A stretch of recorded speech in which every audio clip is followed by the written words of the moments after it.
अहमदाबाद से London Gatwick उड़ान भरने वाली फ्लाइट AI 171 दुर्घटनाग्रस्त हुई। विमान दुर्घटना में केंद्रीय गृह मंत्री अमित शाह ने कहा, इस विमान में कुल मिलाकर देश और विदेश के 230 यात्री और 12 क्रू मेंबर सवार थे। इसमें से एक यात्री के बचने का अच्छा समाचार मिला है। मैं उनको मिलकर आया हूँ।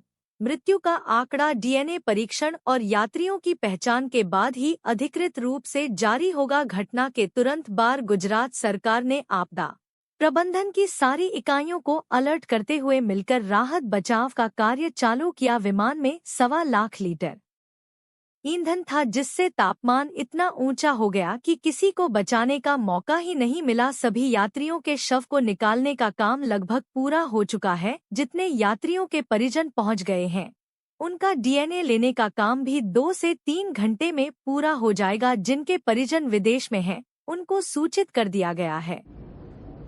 इस विमान में कुल मिलाकर 230 यात्री देश के और विदेश के और 12 क्रू मेंबर सवार थे। इसमें से एक यात्री का बचने का अच्छा समाचार मिला है। मैं उनको मिलकर आया हूं। मृत्यु का आंकड़ा तो DNA परीक्षण और यात्रियों की पहचान के बाद ही अथॉरिटी अधिकृत रूप से घोषित करेगी, मगर जो यात्री बचा है उसको मैं मिलकर आया हूं। घटना के तुरंत बाद गुजरात सरकार ने बहुत त्वरा से डिजास्टर मैनेजमेंट की सारी इकाइयों को अलर्ट करते हुए, चाहे हेल्थ डिपार्टमेंट हो, चाहे फायर ब्रिगेड हो, चाहे पुलिस विभाग हो, भारत सरकार की भी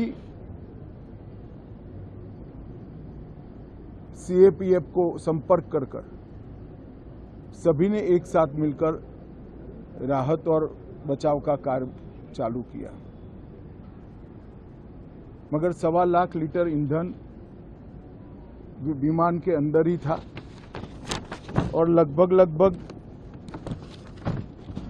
गर्मी तापमान इतना ऊंचा हो गया कि किसी को बचाने की मौका ही नहीं मिला। अब मैं घटना स्थान पर भी जाकर आया हूं।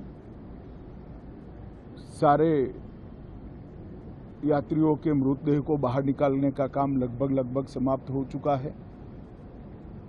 जितने यात्रियों के परिजन यहाँ पहुँच चुके हैं, वो सबका DNA लेने की कार्यवाही भी 2-3 घंटों में समाप्त हो जाएगी।